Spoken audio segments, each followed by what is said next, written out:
Present an elevator speech that works. Lisa Malik developed a presentation elevator speech that works. Come on, Lisa.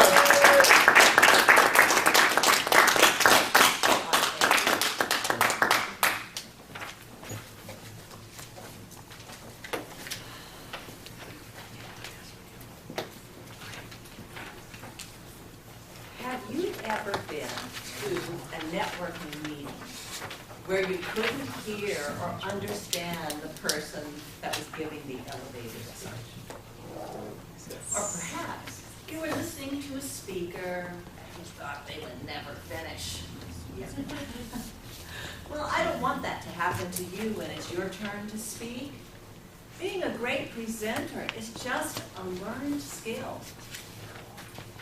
My Maxitize method will help you learn to speak clearly and comfortably in any situation. Now, who doesn't want that? My name is Lisa Malik. I'm a speaking and body language coach and creator of the Maxitize method. Welcome to EBP Toastmasters. I always have to remember those letters.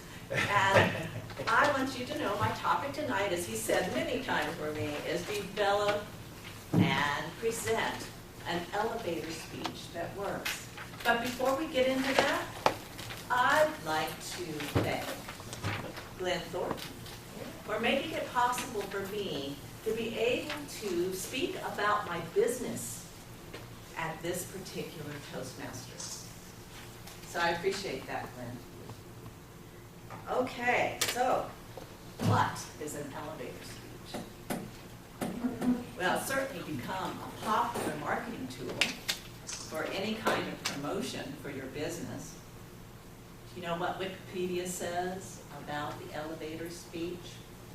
It says it's a short summary used to quickly and simply define a person, profession, product, service, organization, or event, and the value to be delivered. Good part. So I look at the 30-second elevator speech as a commercial. Let me repeat that. A commercial. Not a list of services, not a story, not your credentials, but a commercial that enthusiastically talks about your business and why people should want to be involved and how you're going to help them. So, you know, I don't want you to be like those people you can't hear or understand or talk too much or too long. So let's look at some ways to keep that from happening. The first thing about an elevator speech is, sure, you could make one up and nothing flat. If you really just wanted to tell your business who I am, this is that, you're done. But I doubt that it would include what I consider the following must-haves. One, the first one is tricky. Reflects what your niche group really wants to learn and pay for.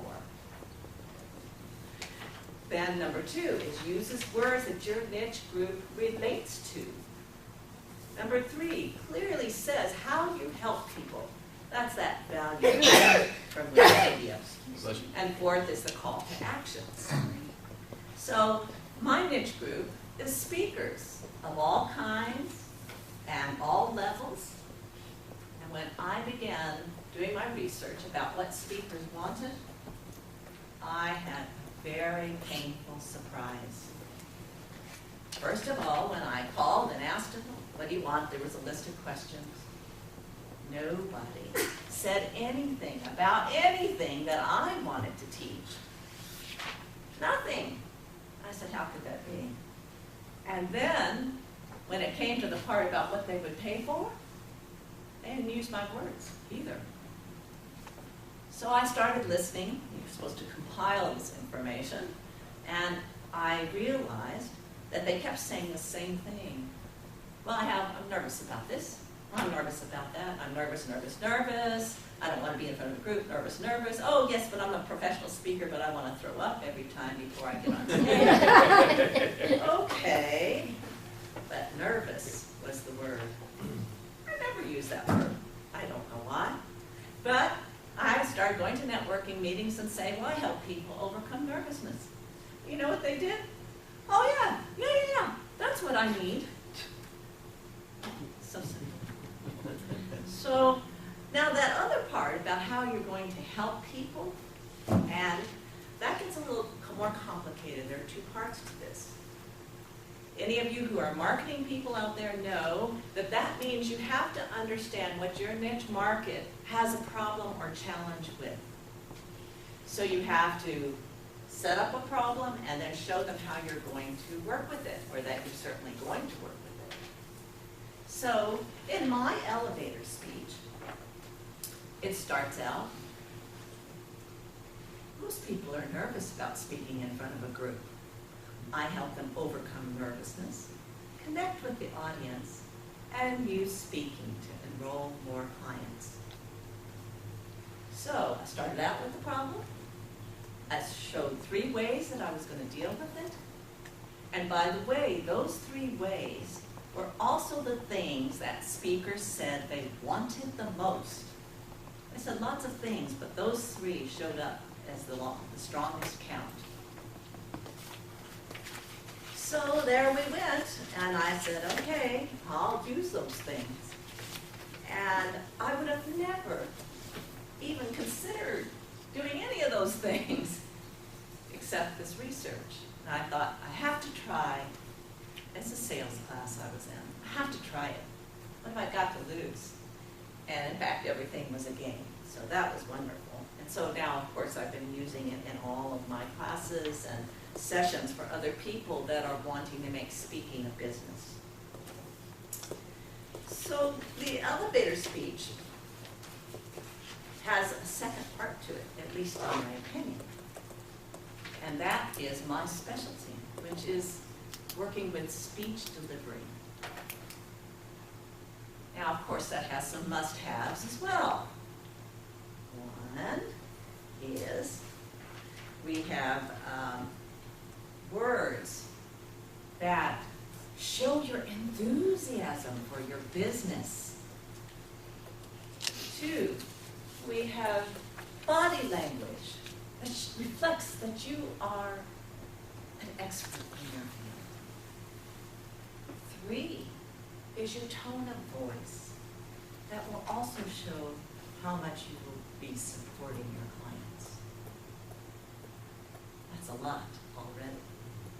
But it's incredibly effective if you will take the time to put all of those things in there. Now, how many of you have heard that body language is 90% of the way that people judge you? Yes. Well, it's a big percentage, and we all have heard it, or most of us have heard it, and so what do? When was the last time you stood in front of a mirror and practiced having relaxed and confident body language? Who will raise their hand?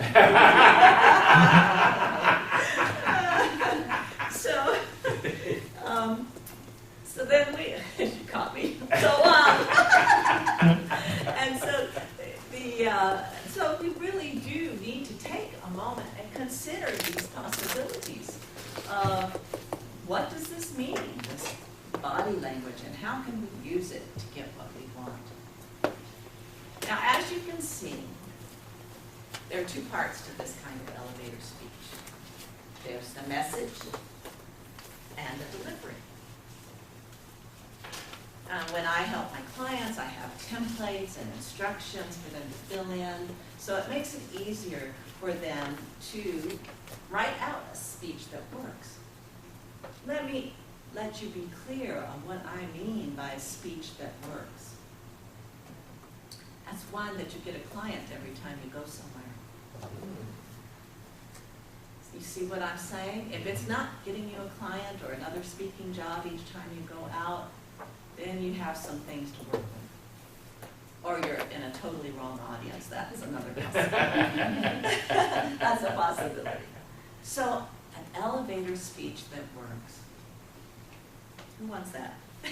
Oh, yeah. So, Definitely. and I think as speakers, sometimes we don't know that we need an elevator speech. We're thinking of these long speeches. This is a 30-second elevator speech with all that stuff in it. Can you imagine what an amazing foundation putting something like that together will create for you? Because from there on out, you have every promotional material ready to go because you know the words, what's your purpose, what's your goal, how you help.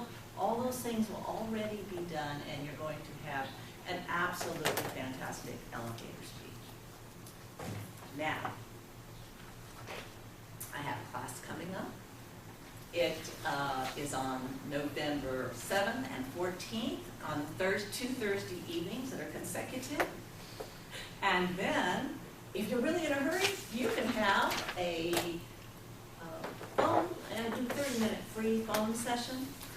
So you can call me, but I need to get your cards, or you can have, you see the flyers, which is about the class. My phone number's on there. Feel free to call me tomorrow, and we can set something up and get you analyzed on what your speaking needs are. So remember, it's not just what you say, it's how you say it. Thank you. Come back around, ladies.